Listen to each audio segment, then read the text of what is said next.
So guys 12th के बच्चों के मन में क्वेश्चन हमेशा आता रहता होगा कि हम कहाँ से तैयारी करें पूरी की सेम टू सेम क्वेश्चंस हमें दिखाई दे जिससे हमारी बहुत अच्छे से तैयारी हो सके और हमारा ग्रुपिंग क्लियर हो सके, हमारा स्कोर बहुत अच्छा आ सके और आगे जाके फ्यूचर में भी हमसे अगर 12th का कोई मार्क्स पूछे तो भाई बिल्कुल गड़बड़ ना रहे। तो हम कहाँ से तैयारी करें क्योंकि टाइम बहुत कम बचा हुआ है।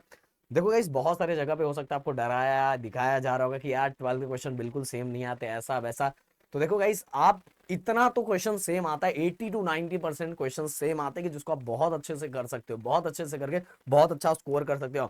और ये भी नहीं है यार कि यार लास्ट टाइम बचा है तो लास्ट टाइम में कुछ नहीं हो सकता, बिल्कुल नहीं भाई। ऐसे बहुत सारे एग्जांपल्स है जिन बच्चों के प्रीलियम में एग्जाम्स में मार्क्स ना के बराबर आते हैं, फिर भी वो बच्चे कम टाइम के अंदर बहुत अच्छा स्कोर करते हैं और दिन रात मेहनत करके अपना जो रिजल्ट है वो चेंज कर देते हैं। तो भाई ये सबसे पहले ये मोटिवेशन खुद को रखना, किसी ऐसा है किसी का नहीं सुनना है जो आपको ये बोल रहा है कि नहीं हो पाएगा नहीं हो पाएगा। मैं बोलता हूँ इतने सालों से मैं ऑफलाइन बैच में सभी चीजें देख रहा हूँ, बहुत सारी चीजें चेंज हो जाती है। तो पहले खुद का मोटिवेशन रखना है। दूसरी बात गाइस, इस वीडियो का टारगेट लाइक मैं 1 के रखता हूँ 500 कमेंट का, जिससे मुझे ये रहेगा कि बच्चे बहुत ज्यादा एक्साइटेड है हर चीजों को हमसे सुनने के लिए। तो भाई फटाफट फटाफट अपना प्यार अपना प्यार एंड सपोर्ट बरसा दो।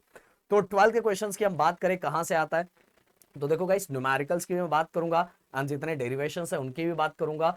अगर आप तैयारी फुल तरह से तैयारी सबसे पहले टेक्सचुअल क्वेश्चंस की तैयारी कर रहे हैं एंड जो न्यूमेरिकल्स है वो सॉल्व न्यूमेरिकल्स की तैयारी कर रहे हैं, और इसको भी हटके अगर इसमें भी आपको प्रॉब्लम है, अगर उत्तम की क्वेश्चंस की तैयारी कर रहे हैं, तो मैं आपको बता रहा हूं 85 to 90% चीजें आपको वहां से पूरी तरह से मिल जाएगी। और आपका अगर आपने वहां इस तरह की तैयारी कर ली तो 85 to 90% आपका बिल्कुल फिक्स है गाइस, बिल्कुल फिक्स है।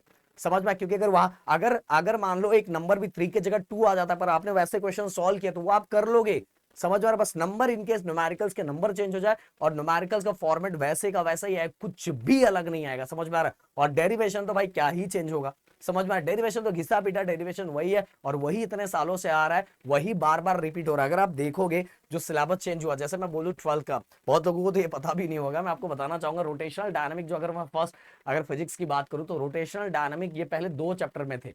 सबसे पहले ये circular motion and rotational motion, तो ये दोनों के अंदर जो टॉपिक है ना भाई, ये टॉपिक पहले भी था और उससे रिलेटेड ही टॉपिक क्या गया, बस अब एक साथ कंबाइन करके रोटेशनल डायनेमिक बना दिया गया। और रोटेशनल डायनेमिक में जो टॉपिक है वो जैसा पहले आता था वैसा ही अभी आ रहा है। तो भाई ऐसा कुछ भी चेंज है, इसलिए मैं बोल रहा हूं कि अगर आप टेक्सचुअल कर रहे हो और टेक्सचुअल नहीं कर रहे हो टाइम को, तो बस उत्तम को फॉलो कर लो। अगर न्यूमेरिकल्स में थोड़ा और अच्छा करना है तो नवनीत का 21 जैसे 10th में आता है वैसे 12th में भी आता है, उसके जैसे न्यूमेरिकल्स की प्रैक्टिस अगर आप कर लेते हो तो आप आराम से अटेम्प्ट कर लोगे, आराम से अटेम्प्ट कर लोगे। बायो का भाई ओनली टेक्सचुअल क्वेश्चंस कर लोगे, डायग्राम की प्रैक्टिस कर लोगे, फोड़ दोगे एग्जाम को। समझ में आ रहा है, एग्जाम को फोड़ दोगे। और मैथ का तो जो आपके एक्सरसाइज दिया वो एक्सरसाइज कर लो, थ्योरम से रिलेटेड राहुल सर आपको बताएंगे, एग्जाम में एकदम बैंड बजा दोगे सबके। समझ में आ रहा है, तो बिल्कुल दिमाग में ऐसा टेंशन मत लो, अगर वो यहाँ कोई बोल रहा है ना, बहुत कम टाइम में बहुत अच्छा स्कोर कर सकते हो। और ज्यादातर बच्चों का प्रोपोर्शन यही होता है कि वो इसी टाइम पढ़ते हैं। समझ में आ रहा है, बस मोटिवेशन बरकरार रखो, हमारा साथ आपके साथ कंटिन्यू बना रहेगा। मिलते हैं नेक्स्ट वीडियो में। Thank you so much guys, जय हिंद एंड जय महाराष्ट्र दोस्तों।